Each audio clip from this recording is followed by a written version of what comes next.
Quer apresentar o doutor Luiz, doutora Lúcia? Sim. Boa noite, então, gente.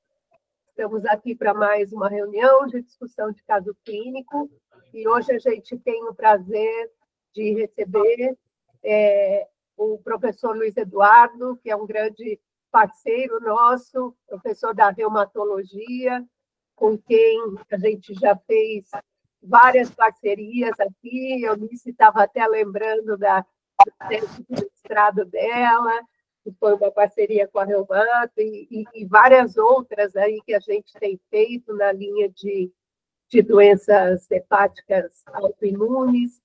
Então, é um prazer muito grande receber Dr. Luiz Eduardo aqui, uma grande autoridade nacional e internacional em autoanticorpos. E temos também o prazer de ter a Vera, nossa residente de hepatologia, para apresentar o caso, e doutor Gama aí também para fazer seus comentários. E na reunião também um dos mais novos professores que nós adquirimos lá na Gastro, Luiz, que é o Guilherme Felga, que é um excelente hepatologista também, gastroenterologista, então está aqui nos prestigiando também. Vamos lá? Gente, boa noite. Boa noite, Guilherme. Boa noite, Guilherme.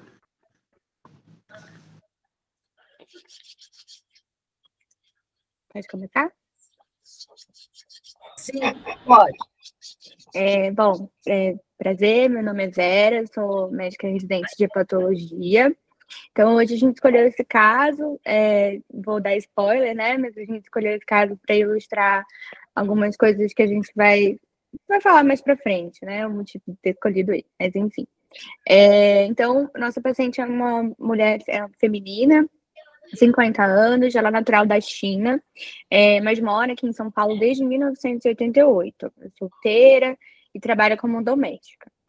Ela procura atendimento em serviço externo por um quadro de prurido difuso, que já durava algum tempo, alguns meses, com predomínio noturno, associado a uma dinamia. E esses eram os únicos sintomas que ela relatava. Então, não tinha icterícia, não tinha alteração no padrão, ou consistência, ou coloração das fezes, não tinha náusea, vômito, nenhum outro sintoma. Foram só esses sintomas e não eram, e segundo também o que ela falou, não eram sintomas tão, assim, limitantes. Eram sintomas um pouco mais moderados.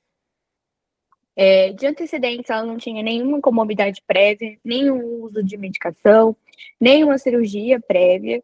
De hábitos de vida, tinha uma história de etilismo, diário de cerveja e eventual de destilados por em torno de 15 anos, mas em 2008, que foi quando começou o quadro dela, quando essa consulta foi em 2008, ela tinha acabado de cessar o etilismo.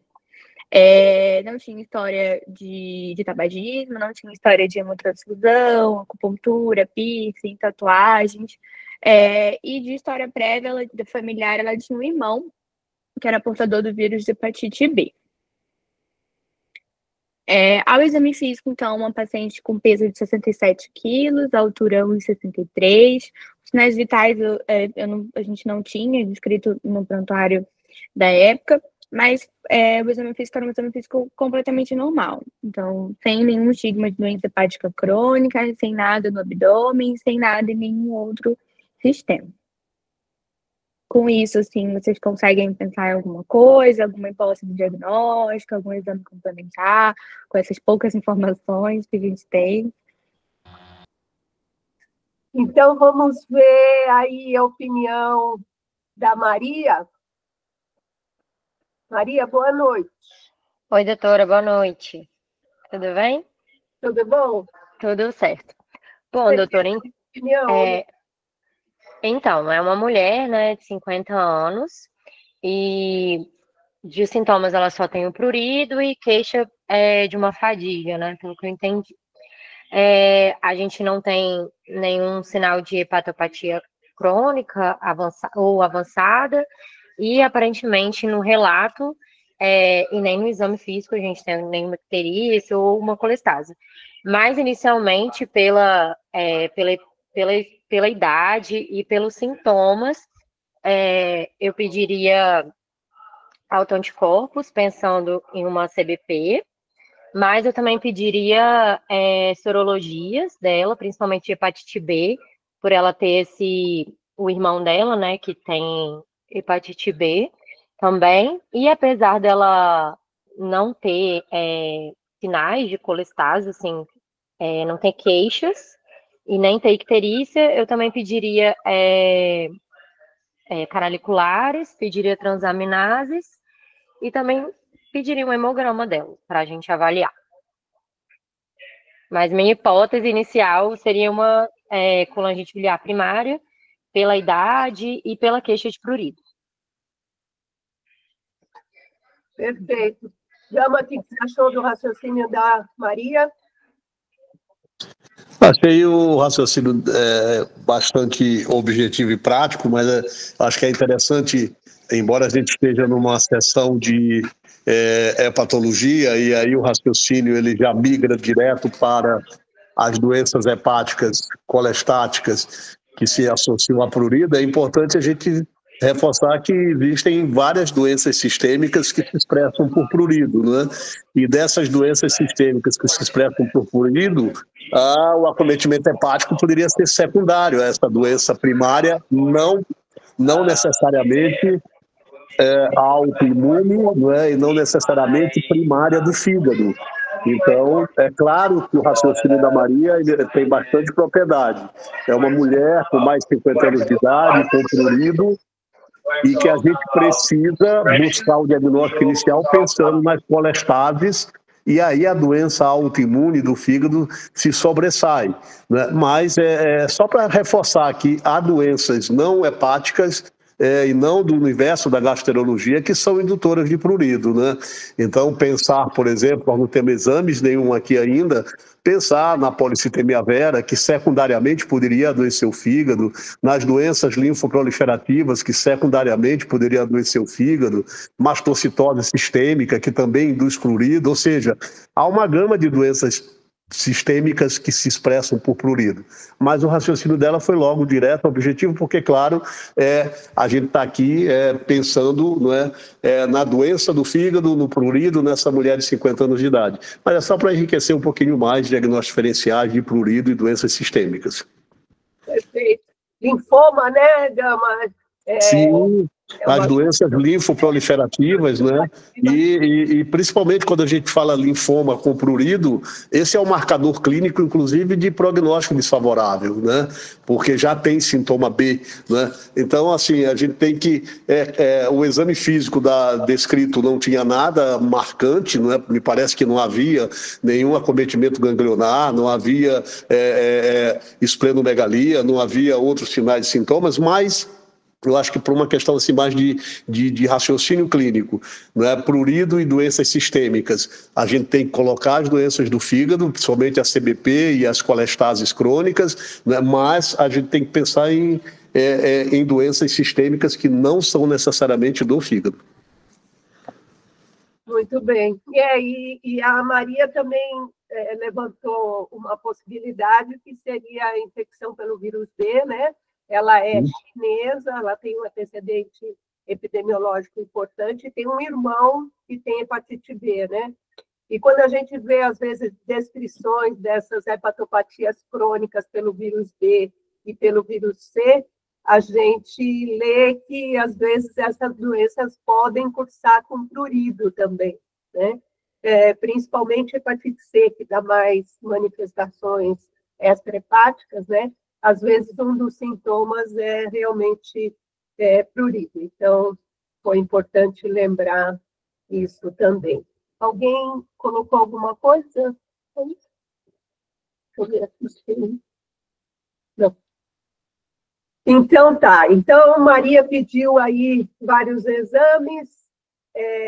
Boa noite, Edu. Boa noite. Tudo bem?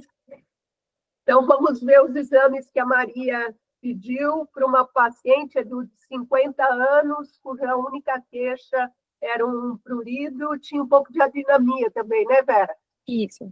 E tem uma alteração no exame físico.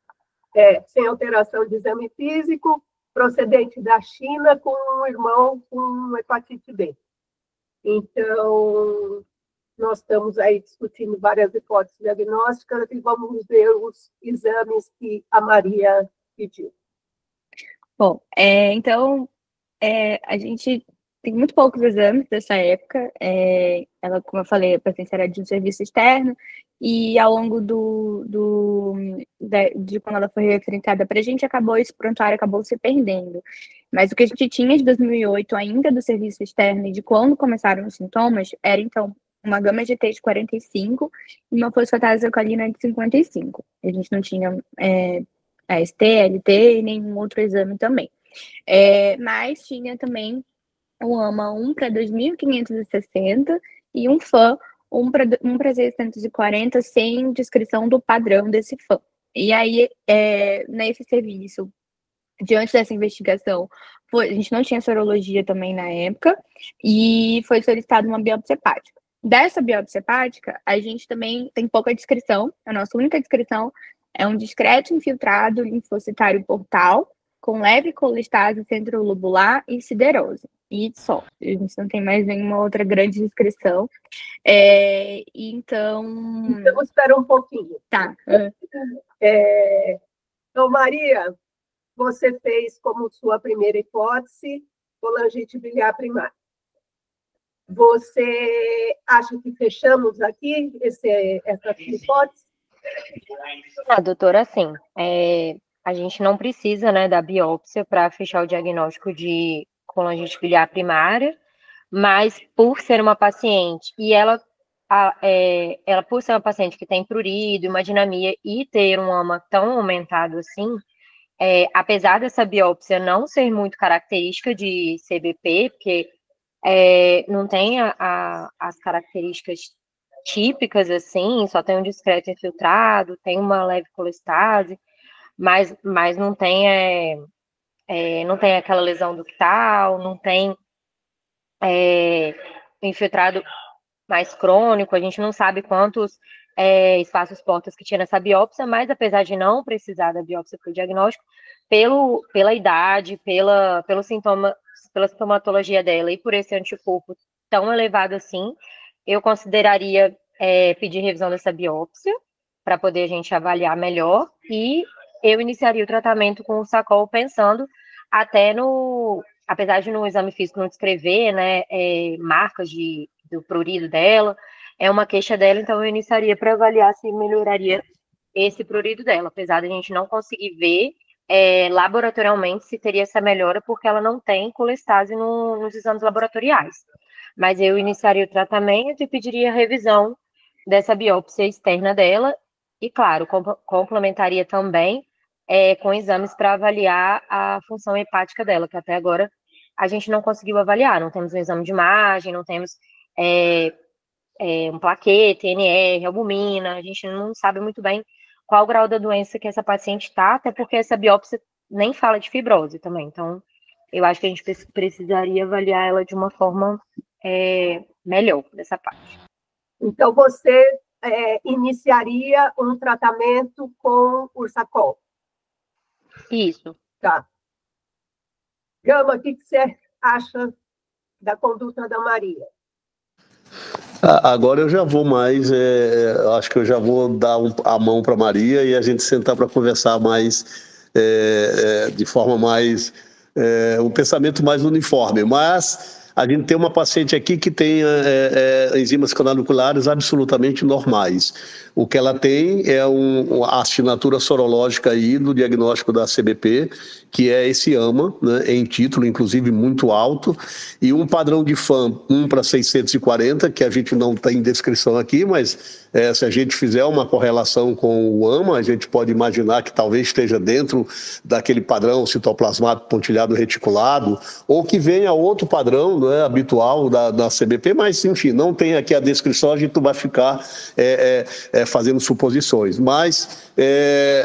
E aí nós temos aqui uma biópsia hepática que ela não traz a assinatura histológica da CBP, ela não tem lesão ductal florida. Então, mas De qualquer modo, tem aqui um achado de colestase. Então, a gente pode supor, né, que, como a Maria sugeriu, uma revisão de biópsia por um patologista que faça, não é, rotineiramente doença do fígado, talvez encontre mais detalhes que a gente precise aqui para corroborar esse diagnóstico.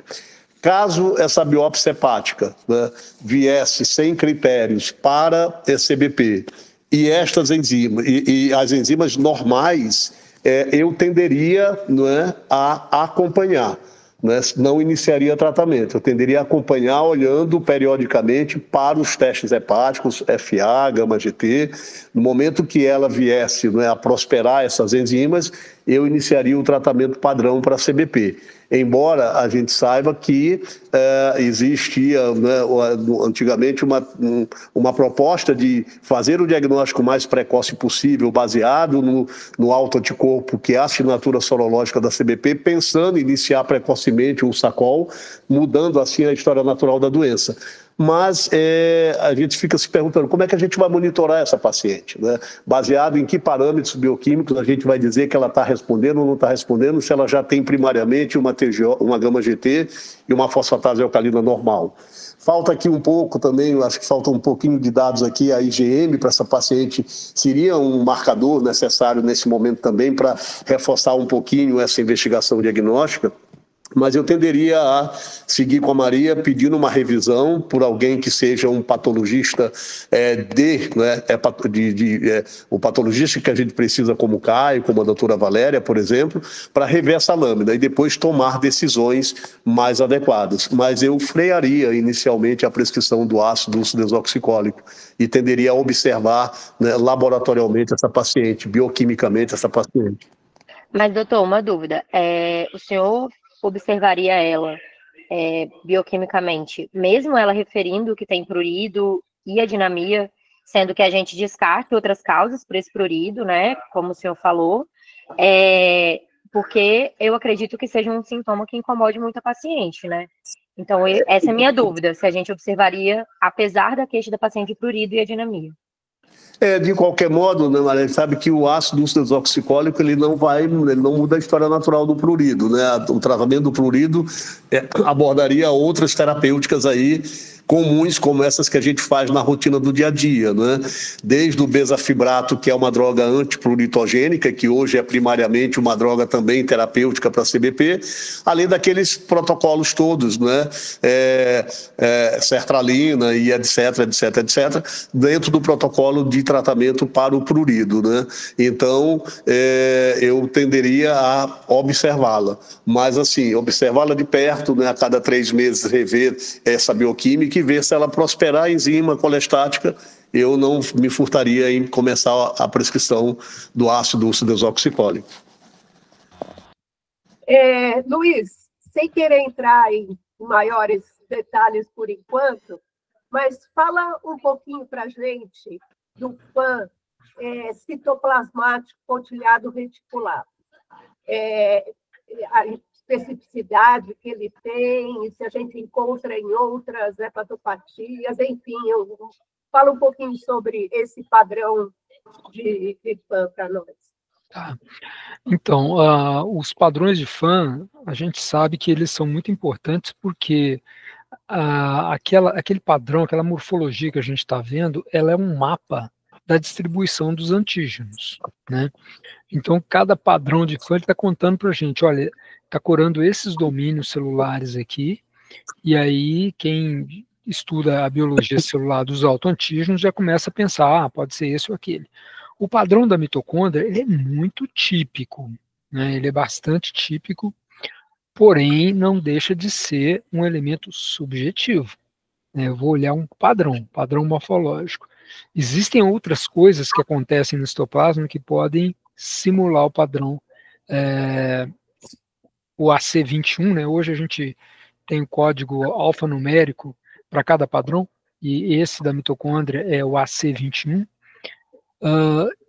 que a pessoa tem que ter um pouco de tarimba para não levar gato por lebre. Mas uma vez que a gente define que é o padrão AC21 mesmo, genuíno, a maioria dos casos realmente vai vai confirmar no ensaio específico, seja por ELISA, seja por imunofluorescência em tecido de rato.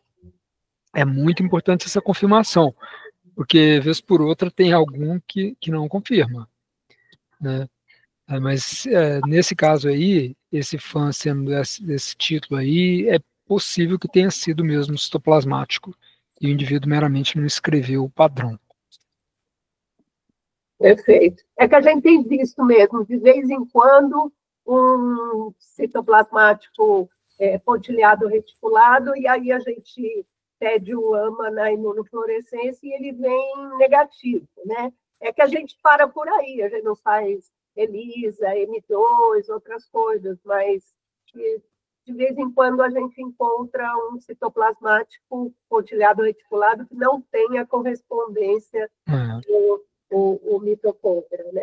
Aqui, Lúcia, tem 3 situações possíveis que eu vejo. A maioria, quando é um padrão AC21 bem típico, vai ter positivo tanto na fluorescência quanto no ELISA. Uhum. Uma fração pequena vai ser positivo ou na fluorescência ou no ELISA, mas não nos dois. E isso acontece, vocês já devem ter visto vários pacientes de vocês que eles têm uma discrepância entre o ELISA e a fluorescência em tecido de rato, né? E isso é verdade para quase todos os autoanticorpos que a gente trabalha. Conforme o método que eu uso, eu estou expondo ali uma coleção de epítopos do antígeno de interesse e no outro método outra coleção de epítopos. Né? Tem uma interseção entre essa coleção exposta nos 2 métodos, mas tem alguns epítopos que só aparecem no um ou no outro. A maioria dos pacientes reconhecem os epítopos que aparecem nos 2, mas tem um ou outro danadinho que reconhece os epítopos que aparecem bem no ELISA, mas não na fluorescência e vice-versa. Né? Então essa situação pode acontecer. E tem uma terceira situação que é bem mais rara, mas nós vimos isso mais de uma vez, é que ele tem o fã com o padrão de fluorescência da mitocôndria, C21, e ele é negativo nos 2 outros métodos, nos 2 métodos específicos, e aí a gente fica, então isso não era antimitocôndria. Mas em alguns poucos casos eu tive a oportunidade de seguir o paciente, porque ele voltou várias vezes. E ao longo dos anos, ele se tornou positivo no específico, sugerindo para mim que naquela época a REP2 tinha sido mais sensível, o fã tinha sido mais sensível em detectar. Então são 3 possibilidades que eu vejo. Legal. Obrigada, Luiz. Então vamos em frente, Vera? Bom, então... Então, hipótese a gente já falou, né? E aí, então, baseado nesses achados de autoimunidade, então foi iniciado o tratamento pensando em colangite biliar primária. Ela começou a usar ácido desoxicólico na dose de 600 mg ao dia.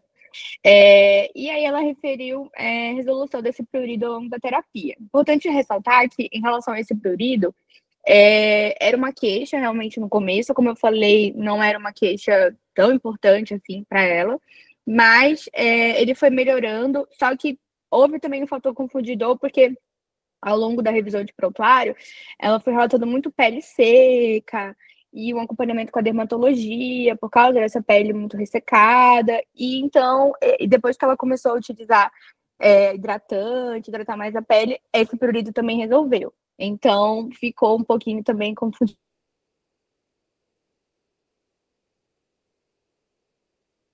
Travou, Vera. Será que ela está ouvindo a gente? Vou ligar para ela.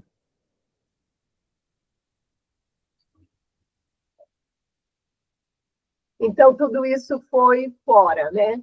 Fora, acharam como a Maria, que deveria começar já o Ursacol, e aí ela chegou para a gente só depois dessa conduta já tomada. Vamos esperar a Vera voltar.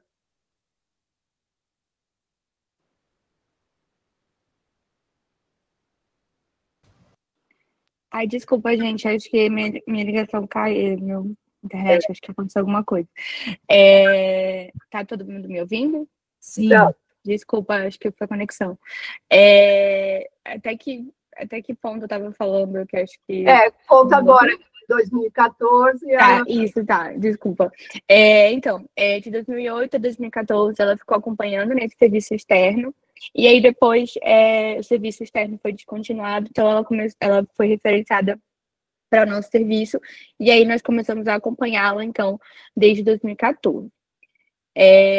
Então, aí sim, a gente já começou a ter alguns exames, então, desses admissionais dela, a gente já tinha, então, um AST de 23, a LT de também 23, fosfatase de 45, na referência de 130, bilirrubina total 0,55, gama GT de 20, albumina de 4, um HB de 14, com plaquetas de 252 mil, create de 0,8, um HBsAg não reagente, um anti-HBs reagente e um anti-HBC total reagente. Um anti-HCV não reagente, e aí a gente já tinha também um FAN, 1 para 1280 e um AMA 1 para 320. Então, a gente já começou a ter um pouquinho mais de exames para a gente conseguir complementar essa nossa investigação. A gente também não tinha o padrão do FAN descrito nesses exames admissionais, então por isso também não coloquei aqui. Além disso, a gente tinha uma ultrassom de abdômen total sem nenhuma alteração, assim, não tinha descrição, na verdade, das vias biliares, mas um fígado sem grandes alterações, não era um fígado crônico. E aí, diante de tudo isso, diante de toda essa investigação e esses exames um pouco conflitantes, a gente solicitou, então, como a Maria bem falou, uma revisão de lâmina. Essa revisão de lâmina era uma lâmina com 6 espaços fortes,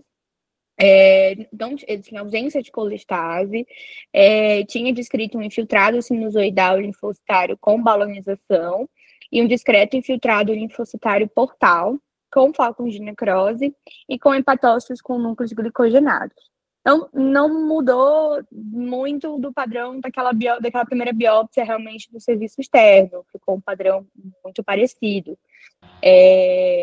A colestase, né, Vera? Na outra referia... Isso, que na outra ainda referiu uma discreta colestase e aqui também referiu ausente. Fora isso, uma biópsia muito parecida, né? Então, diante de tudo isso, a nossa equipe optou, então, por suspender o Sarcol realmente, por essa biópsia não compatível com o CBP e pelas canaliculares normais. Ela manteve, então, um acompanhamento conosco, e aí, ao longo desse acompanhamento, ela seguiu tendo um aumento persistente de transaminases. Até então, ela não ficava aumentando canaliculares. Então, vamos parar aqui só para... Gama, você tinha sugerido acompanhar e você nem teria entrado por Sarcol, mas aí você teria solicitado uma revisão de lâmina. Sim. No serviço externo, entraram com o Sarcol. Sim. E aí a revisão de lâmina vem desse jeito, né? Absolutamente aí inespecífica. E aí, você, nesse momento, suspenderia esse Sarcol ou manteria, tendo em vista que ela continuava sem colestase e tinha uma biópsia sem alteração? Eu teria suspenso. Visto que essa biópsia hepática não mostrava tão pouco colestase, nenhum dado específico para o diagnóstico da CBP, e ela persiste com gama-GT e fosfatase alcalina absolutamente normais, né? Aquele prurido parece que era uma pele seca, que as medidas de recomendação da dermato, né, prontamente trouxeram o benefício, né?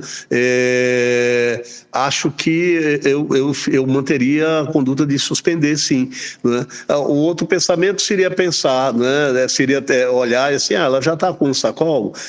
Tem AMA, tem FAM, né? Tem o padrão, tem a assinatura sorológica para a CBP, vamos manter o sacollo, né? E acompanhá-la. Mas aí, como é que eu vou ter o parâmetro, né, de boa resposta ou não resposta, né? E resultado a longo prazo dessa paciente, né? Então, eu tenderia a suspender, né? Eu tenderia a suspender. Eu acho que aqui a gente foi bem estrito com a definição do caso clínico de CBP, né? A gente, para fazer um diagnóstico de CBP, teoricamente, a gente tem que ter 2 de 3 critérios. Exatamente. E aqui, na verdade, ela só tinha um, que é o autoanticorpo, né? Sem colestase e sem biópsia. Edu, você também teria suspendido? Eu pensei, como o material era pequeno, a amostra era pequena, e se passaram 6 anos, eventualmente eu repetiria a biópsia. Tendo em vista que a gente teve uma melhora, que fica difícil saber se foi topurido, foi porque tratou direito a colangite, ou foi hidratação de pele. Mas, antes de tomar a decisão, particularmente, eu acho que eu poderia repetir a biópsia. Senão, eu acho que a conduta seria essa mesma, de suspender. Mas eu suspenderia com uma nova biópsia. 6 anos depois, né? Okay. Outra coisa que a gente também levou em consideração foi que, eu não coloquei, mas ia comentar, é que ela estava usando uma subdose também, não sei se chegaram a perceber, mas ela estava usando 600 miligramas e ela pesava na admissão no serviço anterior, era em torno de 56 quilos, 57 quilos, então isso daria em torno de 10 miligramas quilo para ela, então, já, de qualquer forma, não seria realmente uma dose ideal, a gente precisaria otimizar um pouco mais. Ela manteve o peso ao longo do tratamento, então não chegou a aumentar nem diminuir, então ela estava usando aí até uma subdose, né? Então, essa resposta aí, e por isso mesmo a gente questionou essa resposta realmente, porque ela não estava usando a dose correta, né? E, bom, então, como eu falei, ela persistiu com esse aumento, começou a surgir, na verdade, um aumento de transaminases.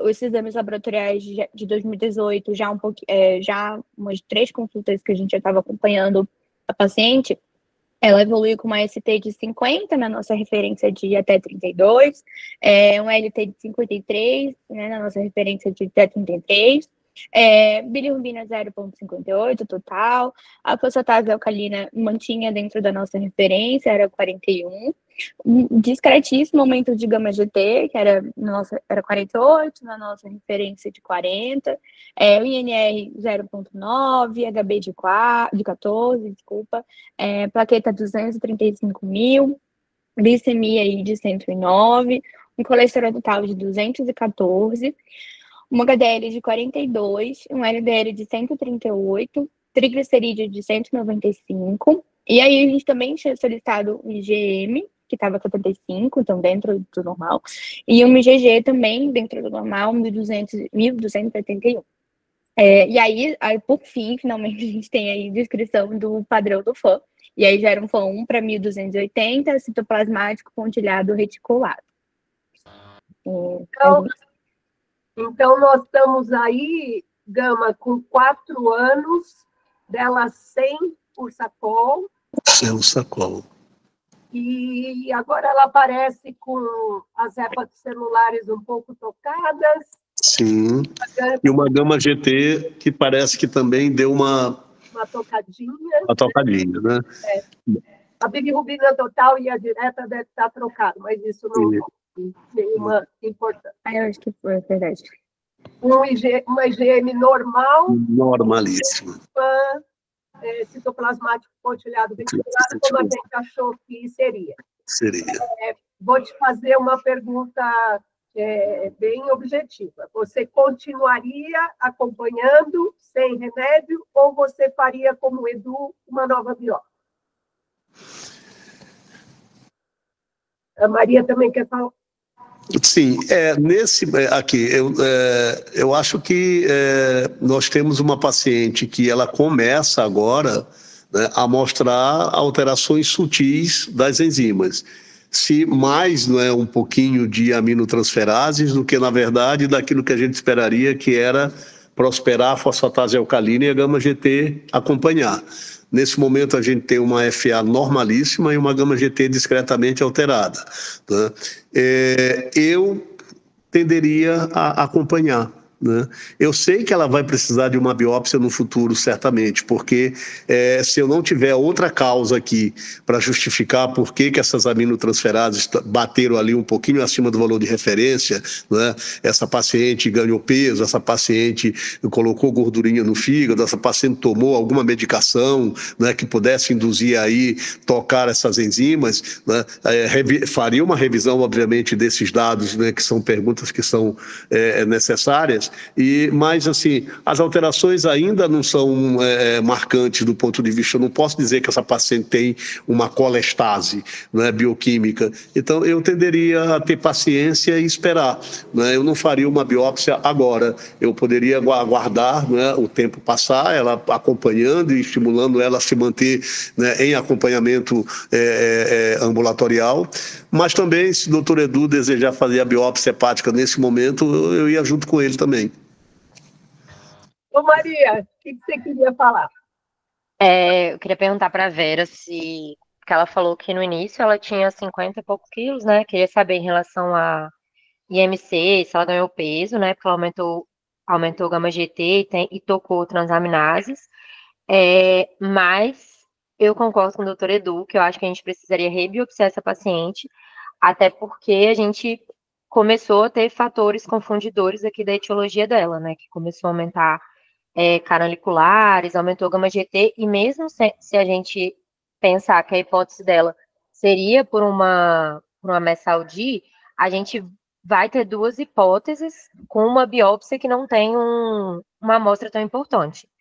Então, eu acho que eu pediria a biópsia uma nova biópsia, uma biópsia nossa, igual o doutor Edu.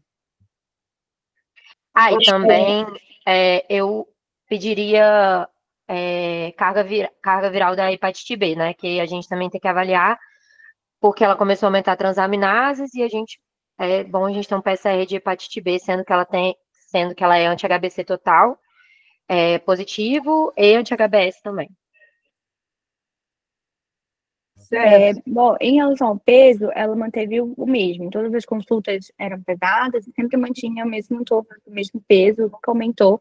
Ela sempre girava em torno de um IMC normal, ou girando a sobrepeso. Não tem um valor exato aqui, mas em torno de 28, uma coisa assim, girando em torno disso. Nunca muito mais do que isso. Ela nunca chegou a ter um aumento de peso muito expressivo. Mas era uma paciente sedentária, então fazia um bom controle alimentar, e aí, então, por isso, posso passar para os próximos? Dislipidêmica, né? Espera um isso, pouco. Exatamente. Eu acho que de fator de risco aqui a gente tem com uma glicemia de 109, né, uma pré-diabetes, além de dislipidemia, associada a um sedentarismo, um paciente aí, por vezes, apresentando sobrepeso, às vezes do peso normal, mas com esses fatores de risco aí também. Então, nós estamos aqui numa encruzilhada de dois caminhos, né? O caminho gama, acompanhamento, o caminho Edu, nova biópsia. Então, eu achei legal o que a Maria comentou, né, sobre o vírus B, acho que é interessante.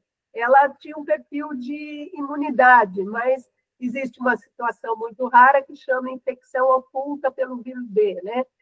Infecção oculta pelo vírus B é a presença de viremia com HBsAg negativo.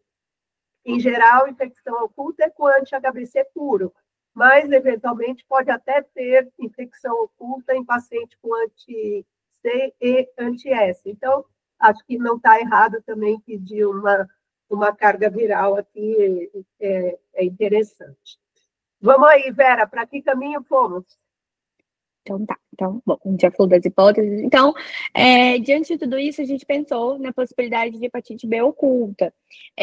Porém, a gente solicitou o HBV-DNA e ele veio não detectável, lá por volta de dezembro de 2018. Então, aí, depois da gente tirar essa hipótese, a gente também, ela permaneceu com um aumento discreto em de transaminases, e aí a gente atribuiu ao que a gente acabou de discutir como uma doença hepática gordurosa não alcoólica, além também de um consumo de chá verde diário, que ela começou a referir também. Era bem importante, assim, a gente também orientou ela a suspender esse consumo de chá verde, quanto a gente começou também a orientar algumas medidas para a doença hepática gordurosa. Aí a gente tem uma ultrassom de 2019, que foi quando ela retornou, com esse aumento de fluxo da ecogenidade hepática, mais comumente relacionado à esteatose, e aí, então, a gente estimulou a cessação desse consumo de chá, né, atividade física regular, aliada a uma alimentação com essa dieta hipocalórica. Além disso, a gente também iniciou a vitamina E, 800 unidades ao dia. Bom, e aí, esses então são os exames dela de 2019, pós a gente estimular todas essas orientações.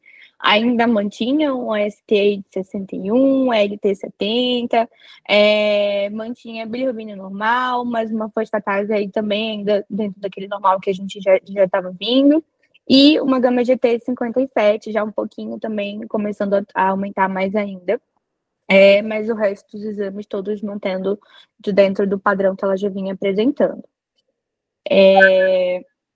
Então, aqui a gente, pelo menos de esteatose, conseguiu fazer o diagnóstico, né? Porque apareceu a imagem do ultrassom.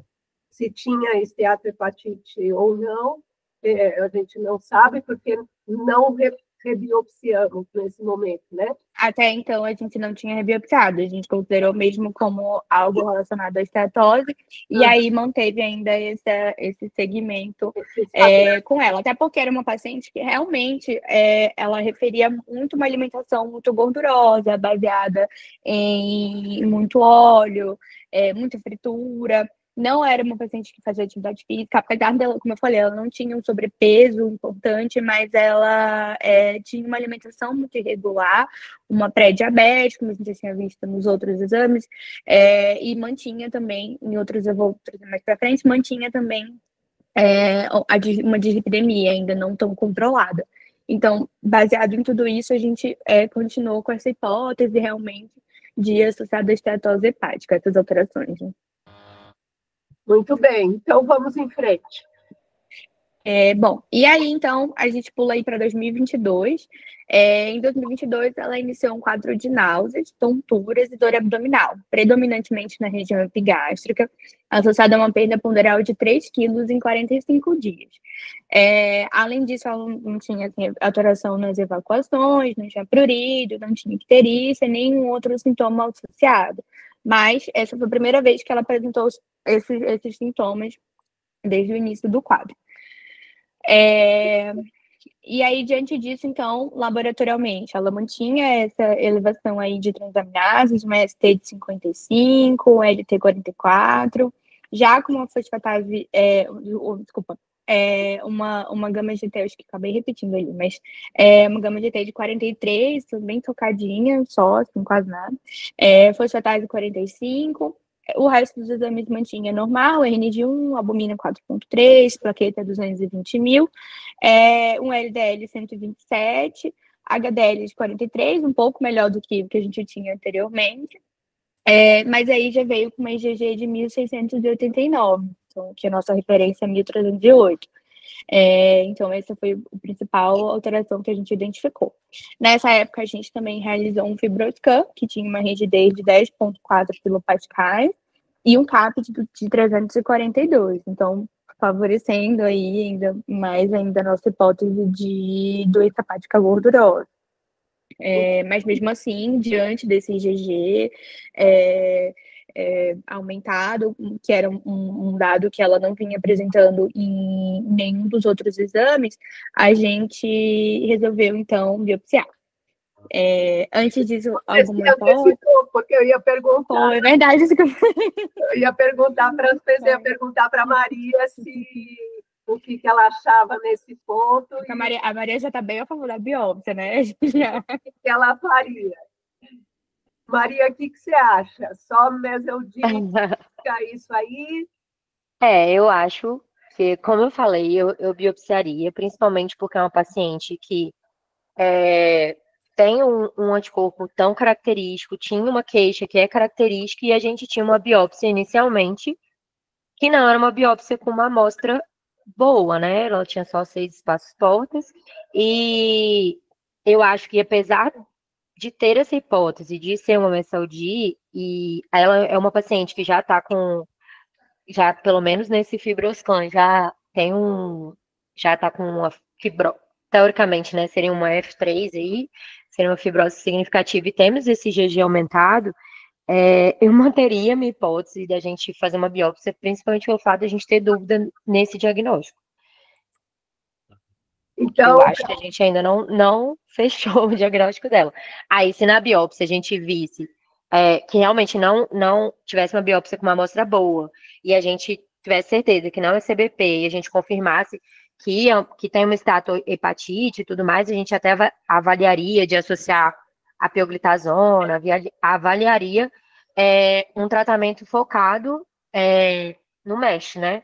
Mas pelo fato dela ser uma idosa, de ter prurido e ter dinamia e ter um anticorpo tão característico, eu, antes de bater o martelo, que é um MSLD, que é um MESH, que a gente tem que lembrar que é uma doença de exclusão, eu rebiopsiaria ela para a gente ter essa certeza.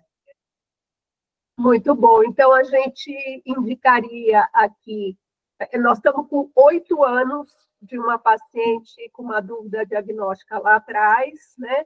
8 anos sem medicação para CBP, que nunca apresentou colestase. Gente, vamos combinar que gama-GT de 43 quase ninguém tem. Assim, então, essa gama-GT não dá muito para valorizar. E que ela evoluiu com alteração mais de hepatocelulares, e esse perfil metabólico que ela tem alterado, e com um fibroscan que chamou a atenção, né? Tanto pela fibrose quanto pelo CAP bem elevado. Então, Maria está sugerindo uma biópsia para fazer o diagnóstico diferencial entre uma possível CBP que andou quieta aí durante 8 anos, ou uma esteatohepatite, ou as duas coisas juntas, né?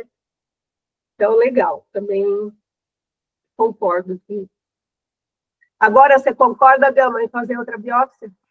Agora sim, mas não pelo prurido e a dinamia, que são coisas do passado. É bom deixar bem claro, Maria.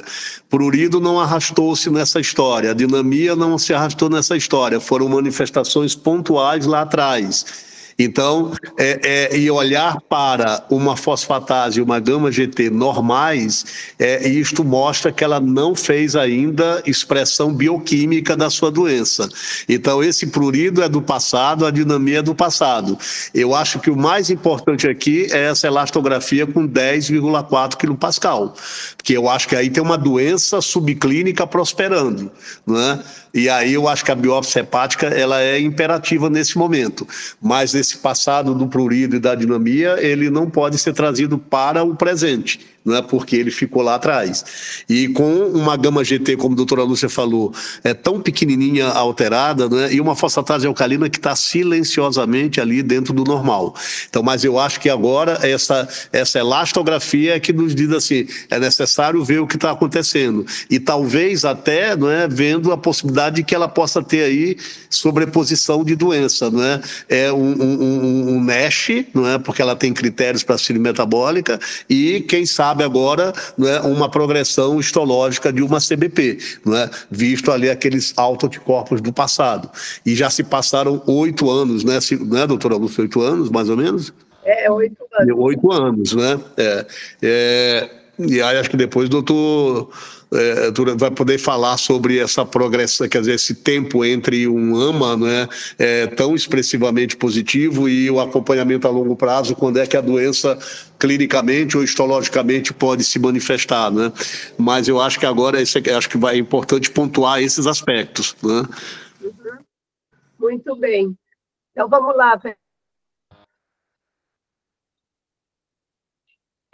Bom, então a biópsia é aí de 2022, feita pela nossa equipe, com 8 espaços porta, discretamente expandidos por fibrose, por vezes com emissão de septos incompletos. Então, trato portal infiltrado linfomononuclear, com células gigantes multinucleadas e células epitelioides permeando a estrutura biliar. Nos demais tratos portais, há infiltrado linfomononuclear com eventuais plasmócitos que se estende focalmente à interface, além de alterações degenerativas do epitélio biliar. Ductos biliares interlobulares em todos os tratos portais amostrados, um parênquima e numerosos focos de necrose, acompanhados por infiltrado linfocitário e núcleos glicogenados, sem siderose. Então, ficou como diagnóstico uma hepatopatia crônica de padrão biliar, com discreta atividade de interface e colangite granulomatosa. Os achados morfológicos descritos favorecem colangite biliar primária de provável estádio 1. Alguém quer comentar a biópsia? Não há nem menção, né, de esteatose ou esteatohepatite, né? É uma biópsia claramente biliar, né? Compatível aí com uma CBP de estádio 1. Eu falei 8 anos de evolução, mas ela tinha usado já por Sacol antes de vir para o nosso serviço por algum tempo. Foi 8 anos, assim, de quando ela começou a acompanhar com a gente, né? 8 anos sem medicação, né? E de 2008 a 2014 tomando medicação. Então, uma evolução muito longa, né? De mais de 10 anos aí. E aí ela aparece para a gente com essa doença biliar de provável estádio 1. E aí que a gente quer mesmo, né, ouvir o doutor Luiz Eduardo com esse comportamento, assim, estranho, né, dessas doenças autoimunes, que primeiro dão uma sinalização com o autoanticorpo, e aí ou a doença não aparece, florida, ou ela vem a aparecer muito tempo depois. Como é que é isso, Luiz? Por que a autoimunidade faz essas coisas? Então, o caso é muito interessante, né? Porque, olha, Lúcia, eu não sei se... Eu tenho uma pequena apresentação aqui, eu não sei se você acha que eu devo entrar com isso ou só fazer uns comentários. Não, por favor, pode mostrar. Ou espera terminar toda a discussão, também pode ser, né? Tá bom, então vamos ver o que aconteceu depois? Tá. Tá? E aí... Eu queria só confirmar uma coisa que eu achei, talvez essa biópsia tenha dito.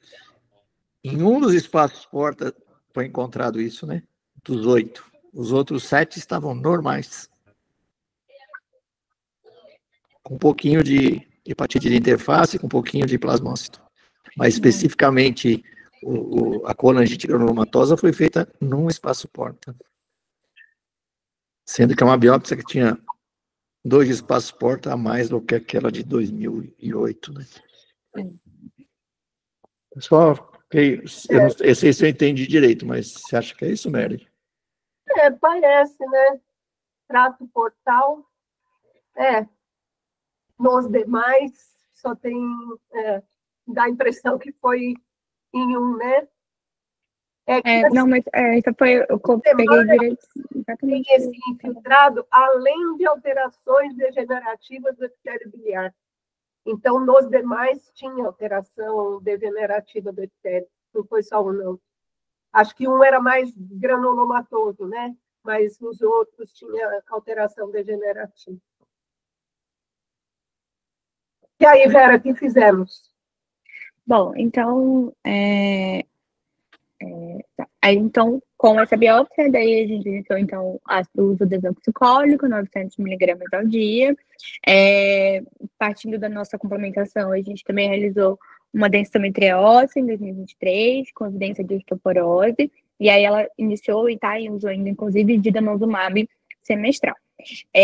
Pós essa biópsia e a introdução do Sarcol, dia 14/7, ela retorna, de 2023, ela retorna com laboratoriais, um AST já normalizado, 29, LT 22, mantendo aí a normalização das canaliculares, plaqueta 201.000, colesterol total de 207, HDL 51, triglicerídeo 189 e um LDL de 125.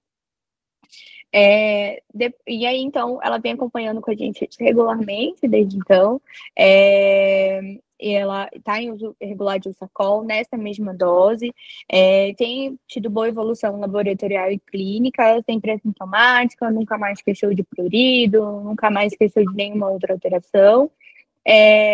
Ela tem uma ultrassom de junho de 2024, um fígado de forma e dimensões normais, contornos regulares, com textura homogênea e uma ecogenicidade difusamente aumentada, sem alterações de fluxo portal e um básico normal. A gente optou por realizar outro fibroscan em outubro, depois desse ultrassom. Ela já tinha, então, aí uma rigidez de 4,4 kPa, então, bem, assim, uma evolução bem favorável em comparação com aquela primeira, que era 10, e mantendo um CAP de 244, uma discreta diminuição em comparação com o fibroscan anterior. Então, mostrando que, mesmo que a gente não tenha visto na biópsia, mas ela ainda mantém um componente aí de esteatose hepática, pelo menos, por esse fibroscan, e pelo que a gente também, clinicamente, realmente, e com os outros exames laboratoriais, a gente também consegue ter essa evidência. E então, aí os exames mais recentes dela, ela tem os exames laboratoriais de abril desse ano, de 2025. Então, ela tem uma ST de 27, LT de 22, bilirrubinas normais, canaliculares também normais, RNI de 1,01, plaqueta 238.000, colesterol total 189, HDL 45 e um LDL de 119, triglicerídeo 131, e ela veio com uma IgG de 1.386, na nossa referência de 1.300, mas considera como normal. E é isso. Bom, ela tá, como eu falei, ela retornou agora em abril, tá tendo uma boa evolução, uso regular das medicações, acompanha bonitinho. A gente agora tá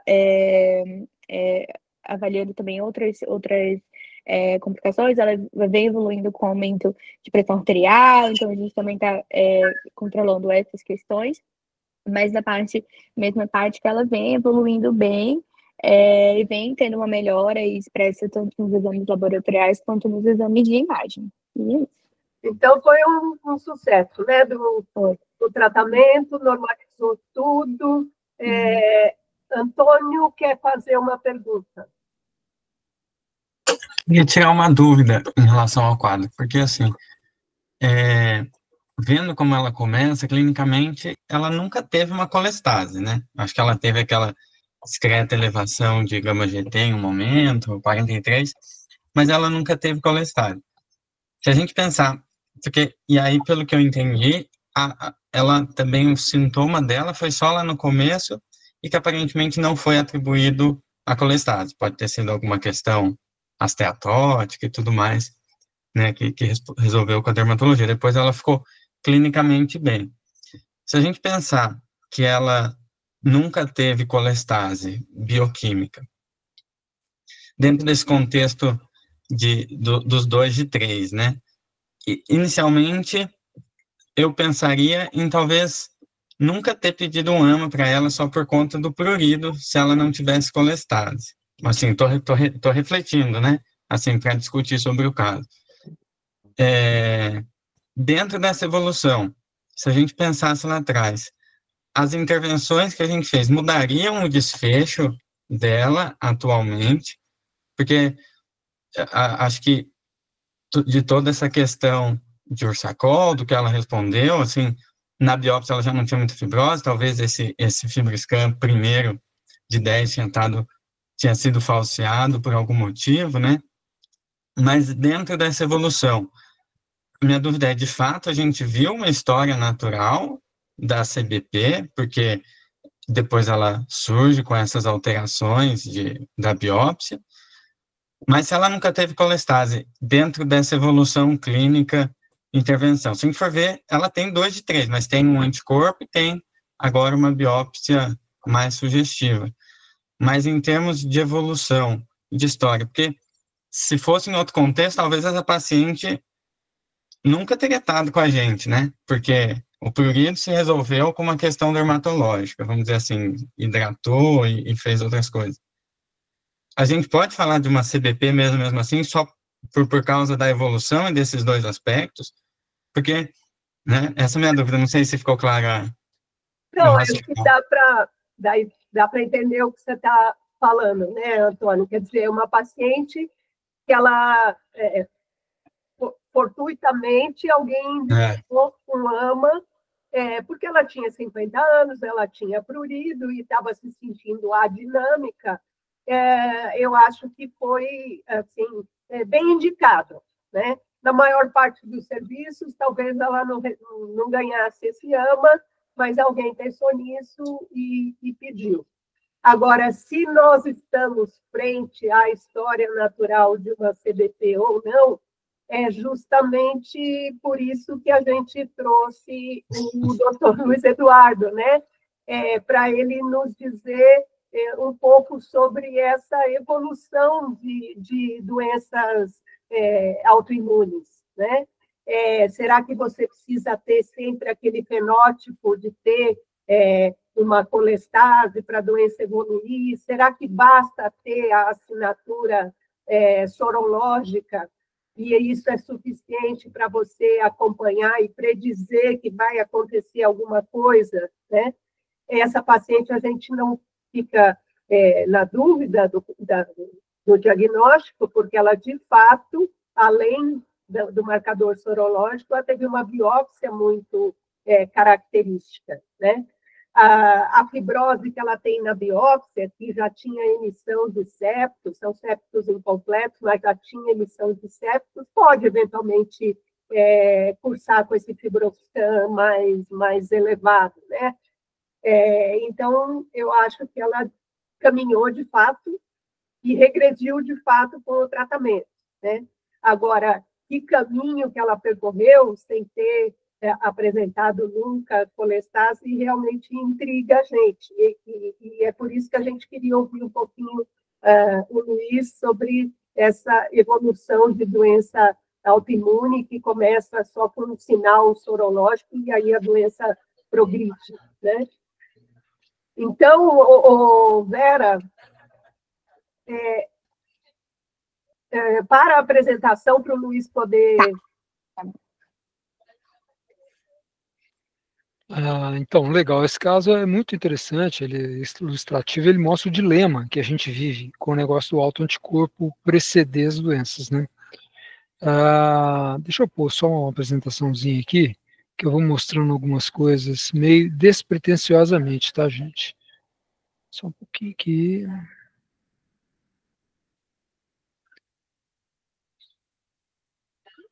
Tá aparecendo aí para vocês, imagino, né? Está aparecendo, sim. Tá aparecendo? Tá. Então, deixa eu ir lá para a apresentação para eu poder navegar nela. Quando eu mudo o slide aqui, muda para vocês? Muda. Muda? Sim, está mudando. Então, tá. Então, assim, uma coisa que comentar que isso não é um privilégio da CBP, né? Todas as doenças autoimunes em que já foi pesquisado esse fenômeno, ele acontece, né? Do anticorpo ele ser detectado muito antes na linha do tempo de aparecerem lesões e sintomas e sinais, né? Então, essa é uma regra que a gente brinca nisso aqui. Você tem a linha do tempo aqui, o horizonte de eventos, e os anticorpos cruzam esse horizonte antes de que as manifestações clínicas, né? E aí, assim, a gente fala que tem um estágio clínico, um estágio pré-clínico, né? E a gente se pergunta o que está acontecendo nesse estágio pré-clínico. Esse paciente, se está acontecendo alguma coisa, se não tem nada, de repente a doença surge do nada, ou não surge do nada. E nós temos algumas evidências mostrando que existe sim, e existe um processo em evolução. no qual você tem, ao longo do tempo, aumento do título, os anticorpos, aumento da avidez, o número de isotipos, no começo, por exemplo, só IgA ou só IgG, depois IgA e IgM vão acrescentando, ampliação dos alvos atacados pelos autoanticorpos, epítopos, e assim por diante, né? Então, esse é um trabalho até que a Lúcia participou conosco, em que nós pegamos pacientes, lembrando, né, que tem 4 alvos principais na CBP, que é o mitocôndria, o SP100, o GP210 e o centrômero, né? E nós conseguimos amealhar 82 indivíduos assintomáticos com o antimitocôndria positivo. Então a gente chama isso de BN, de bioquimicamente normais, assintomático e com bioquímica normal, né? Igualzinho essa paciente aí lá no começo. E com bioquímica que a gente fala aqui não é a TJ-TGP, é a fosfatase e gama-GT, né? Aquela bioquímica que a gente pensa em colestase. E nós fomos estudar a concentração desses anticorpos, avidez, classe isotípica, número de autoanticorpos, e a isca para conseguir esses pacientes foi exatamente o padrão AC21, que é o padrão citoplasmático pontilhado reticulado, né, que o pessoal pede fã demais, para quem não precisava, e aí aparece esse paciente com esse fã maravilhoso aqui. Essa foto, por acaso, ela tem também o padrão do CBP, do SP100, né, que é o AC6, múltiplos pontos isolados no núcleo. Quando a gente vê isso aqui, eu digo que a gente está assim, uns 30% caminho andado para pensar em CBP, né?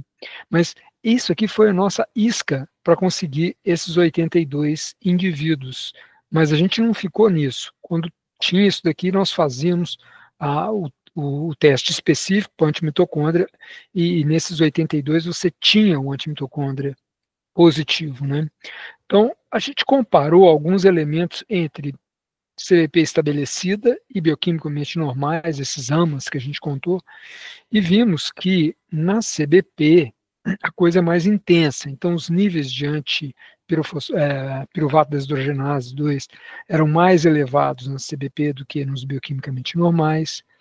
Nós bolamos um teste para fazer a avidez disso aqui, no qual você fazia o ELISA normal e o ELISA submetendo o soro a um desafio com ureia. A ureia, ela tende a desestabilizar a ligação anticorpo-antígeno, e se a avidez não for muito intensa, ele descola. Então a gente fazia um índice da mesma amostra, a densidade ótica com o tratamento de ureia sobre a densidade ótica sem ureia. Então aqui gruda todo mundo, fica grudado, e aqui o que tem menos avidez desgruda. Então quanto menos avidez aquele soro tiver de anticorpos, menor vai ser esse índice. E com esse a gente mostrou que os bioquimicamente normais tinham avidez bem menor do que os CBPs estabelecidos, né? Mostramos também que GP210 os níveis eram mais altos no CBP do que nos bioquimicamente normais. Quando olhamos os isotipos de antimitocôndria por imunofluorescência, nós vimos que em cinza é o BN, né, e em amarelinho a CBP. Na CBP nós tínhamos mais frequentemente 2 isotipos, por exemplo, IgG e IgM, ou 3 isotipos do que no outro. E, finalmente, a gente mostrou, quando fomos olhar para os 4 possíveis anticorpos, que e a gente chamou de domínio, né? Quando você tem 2 ou mais domínios, isso vai ocorrer muito mais na CBP do que no bioquimicamente normal, né? Então, isso mostrando para a gente que na fase já clínica, se a gente pensar que isso aqui é um contínuo, você teria um aumento dos níveis da intensidade, né? A intensidade da resposta autoimune quando você caminha. Mas aí a gente começou a olhar, né, se haveria progressão intraindividual, e nós tínhamos alguns pacientes, aqui eu mostro 4 casos clínicos, em que nós tivemos amostras seriadas deles, e vimos que realmente existe a progressão, né? Então nesse aqui, ó, aumentou de 1 para 40 para 1 para 640, nesse aqui, apesar de ter antimitocôndria, na imunofluorescência ele não tinha reatividade no ELISA, depois ele passou a apresentar, esse aqui também, Esse aqui começou a apresentar mais bandas no Western blot ao longo da evolução, então cada um a seu jeito, e no geral de 13 pacientes que a gente tinha amostra consecutiva, nós tivemos exacerbação em 12 deles. Quando a gente compara com os CBPs, 26 que foram acompanhados, em nenhum a gente teve exacerbação, como se a resposta já tivesse chegado no ápice dela, né? A gente continuou nessa linha, foi uma outra tese, pegando 54 bioquimicamente normais e agora prospectivamente a gente guardando as amostras, porque esses pacientes ficam vindo aqui no laboratório fazer exame, né? E elaboramos índice para medir isso daí, mas só para não tomar muito tempo, nós vimos que houve uma intensificação, aqui os bioquimicamente normais são os azuisinhos, ao longo dos anos, né, dos níveis de antipiruvato desidrogenase, nos níveis, na avidez do anticorpo, né, na imunofluorescência.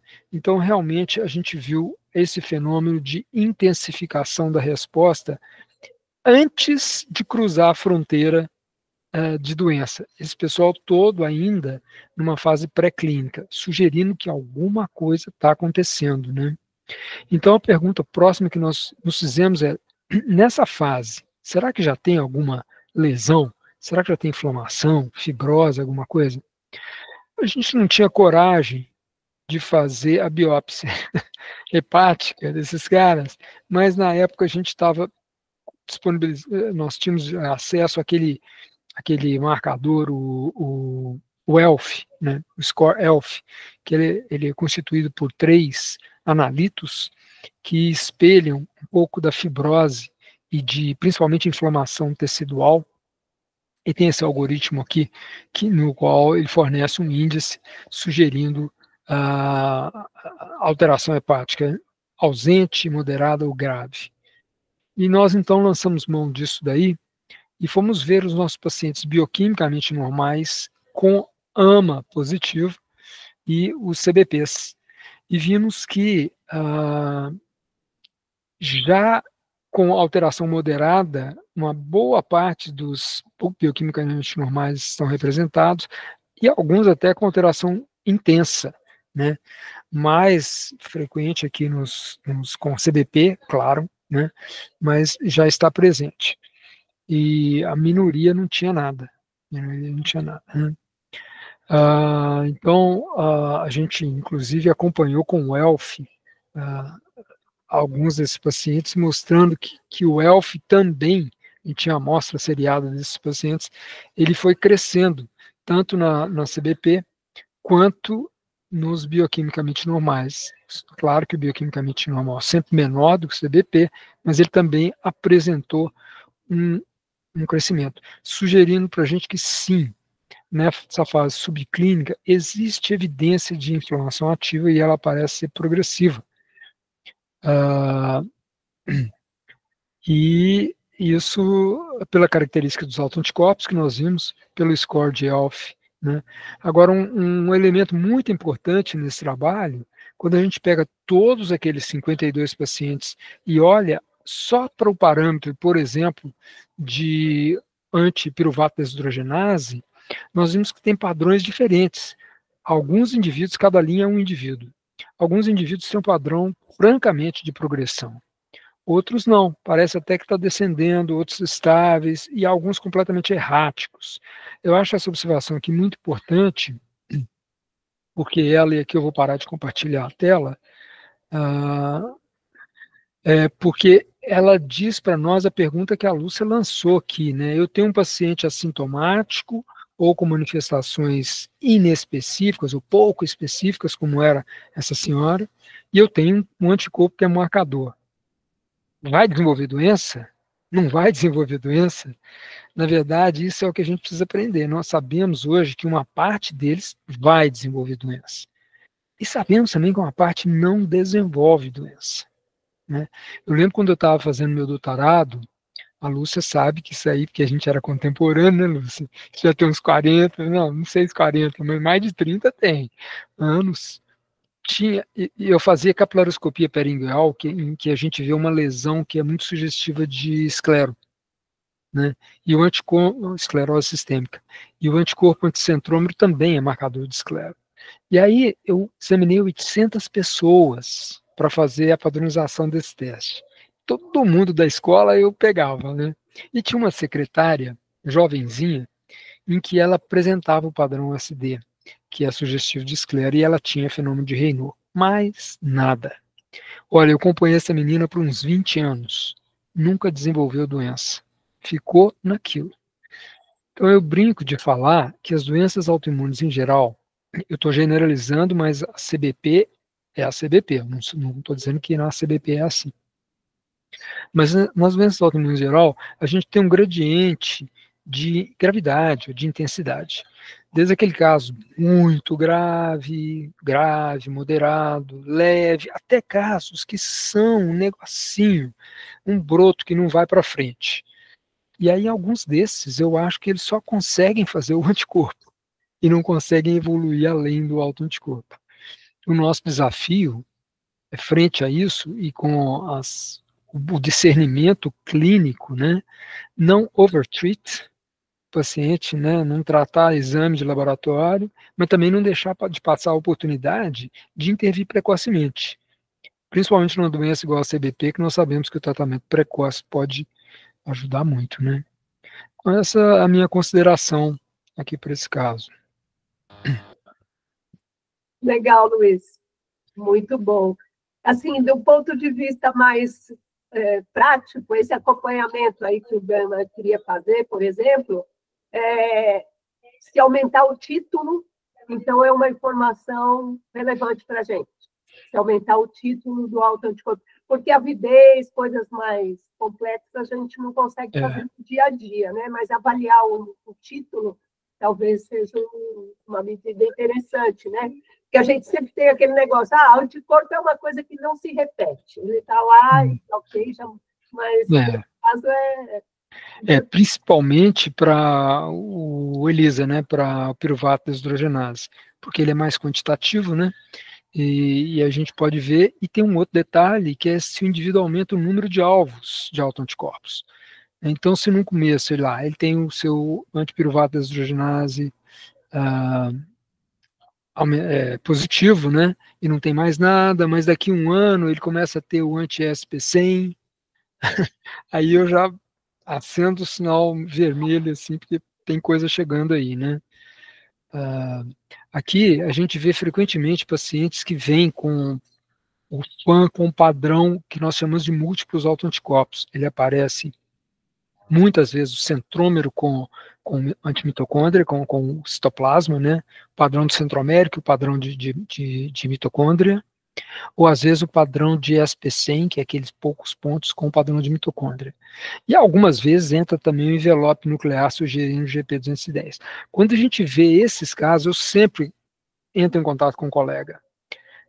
E na maioria das vezes o paciente, o colega não estava pensando em CBP, falou, olha, tem essa associação, vale a pena confirmar se ele tem realmente o anti-ESP100, se ele tem realmente o anti-piruvato deshidrogenase ou mitocôndria por imunofluorescência. Se tiver, fica de olho nesse paciente. Então, é uma coisa que, então, além dos níveis, o número de anticorpos. Mas, Luiz, você mostrou, eu não vi se você tem uma porcentagem nessa elevação de anticorpo. Você também teve regressão, teve estabilização e teve anarquia.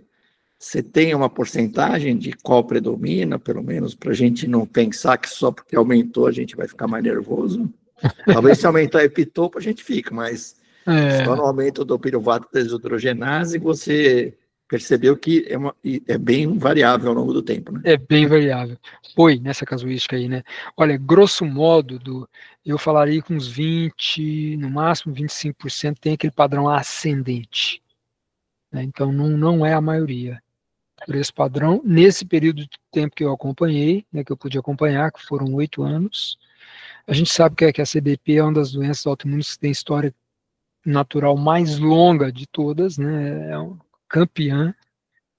Às vezes demora Tem relato na literatura de 20 anos entre o autoanticorpo e o aparecimento de doença, então... É intrigante esse seu tipo de, como é que chamaria, a sua linha de pesquisa. Para a gente, cada vez que você fala, parece que a gente está ouvindo pela primeira vez. É muito legal.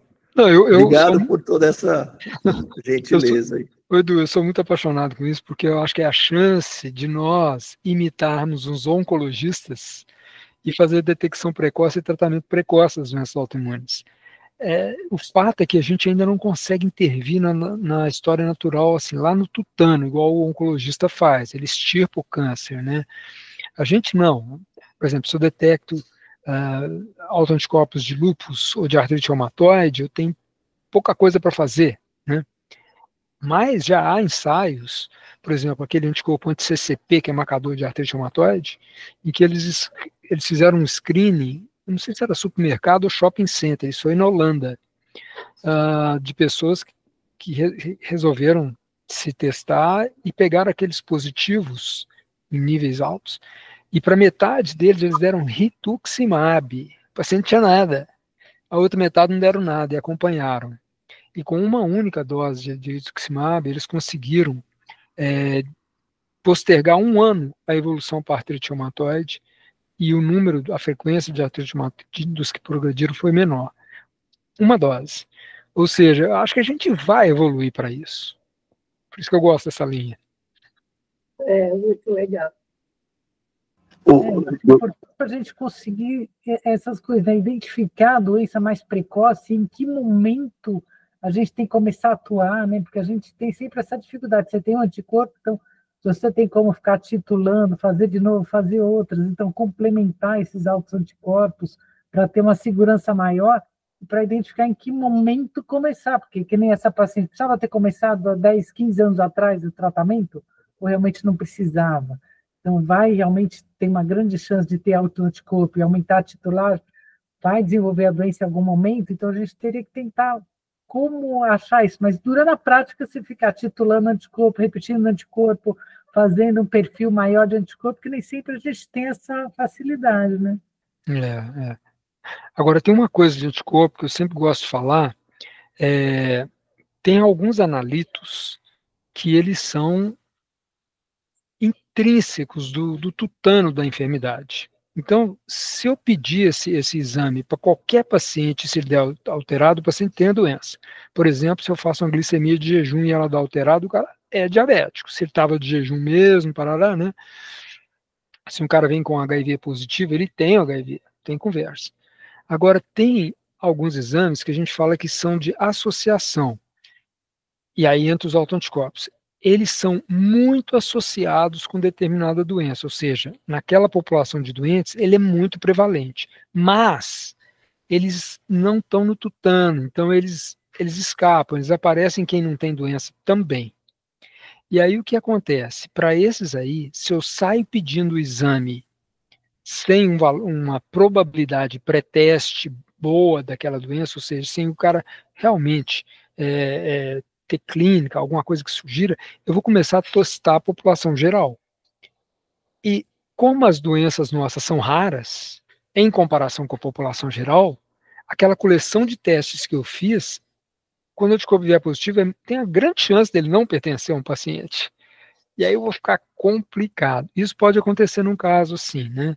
Nesse não, porque ela tinha alguma clínica. Mas esses monte de fã que chega para mim aqui, gente, 99% deles não teria indicação de fazer. E eles vão mostrar alguma coisa. E aí, como é que você vai explicar, né? Doutor Luiz, haveria alguma importância na prática clínica da gente ficar atento aos isótopos do antimitocôndria em relação ao comportamento clínico e desfecho evolutivo da CBP? O nosso estudo ele não aborda essa questão, né? A gente não consegue responder isso, e eu não vi nada na literatura que me convença de que tenha. O que nós vimos é quando nós testamos os vários isotipos, ao longo da evolução, os pacientes foram aumentando o número de isotipos, alguns deles, nem todos, né? Mas do ponto de vista prático, eu acho que eu ficaria mais com aquilo que a Maria Lúcia falou, que é aumento dos níveis séricos e o espraiamento para pegar outros anticorpos. Eu acho que de prático é o que a gente consegue ter no dia a dia para dizer que a resposta está intensificando, né? É. Muito bom, gente. Mais perguntas para o doutor Luiz? Tem algum trabalho que tenha mostrado, por exemplo, pacientes com CBP AMA positivo, transplantados, rotineiramente a gente inicia ácido desoxicólico no pós-transplante com o propósito de tentar minimizar aí possível taxa de recorrência. Naqueles que são AMA negativo, tem algum trabalho mostrando que esses pacientes têm menor taxa de recorrência ou evolui muitos anos sem a perspectiva de voltar a ter colestase e isso ser uma CBP? O Gama, eu não sei. Essa é uma pergunta super interessante, muito específica, eu não sei mesmo.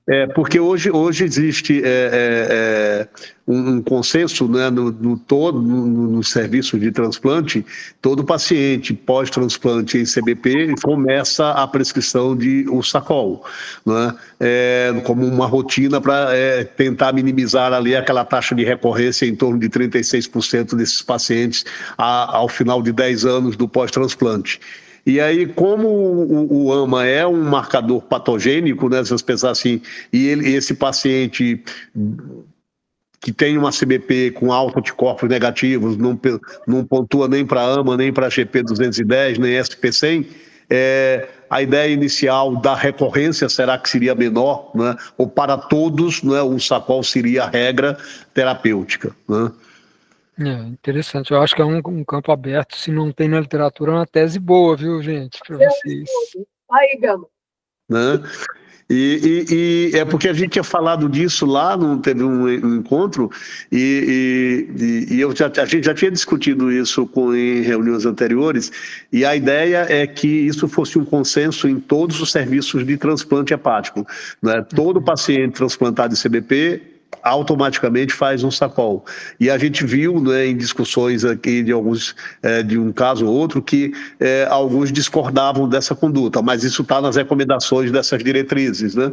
E eu fico me perguntando se, como o autoanticorpo ele é patogênico, o GP210, né, SP100, GP210 são autoanticorpos patogênicos, uma CBP que tenha tudo isso negativo, ela vai se beneficiar de fato do Ursacol ou não, né, comparado com essa população que é autoanticorpo positivo, né?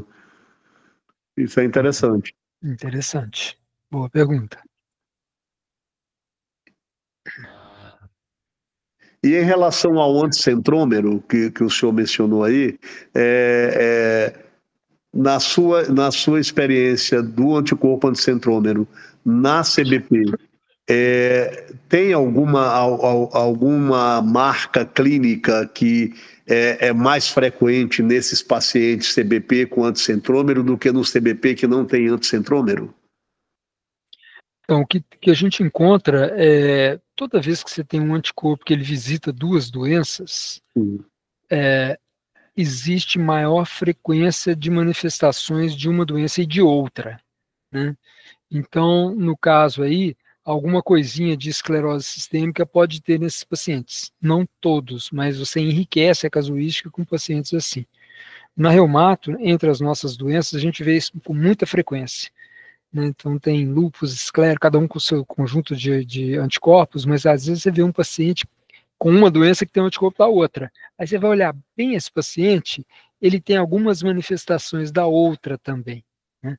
E na CBP também eu vejo isso na literatura, né, com o centrômero, e indicando até uma doença talvez menos agressiva. Parece que ela dispersa os esforços dela e não ataca tanto um órgão-alvo.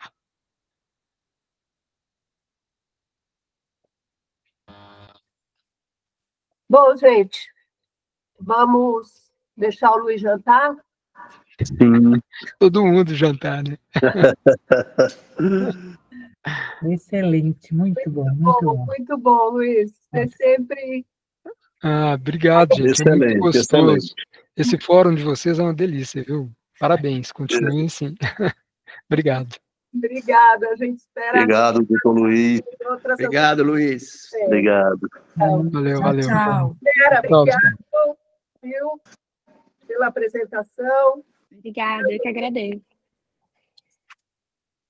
Então tá. Tchau. Tchau, gente. Tchau. Tchau.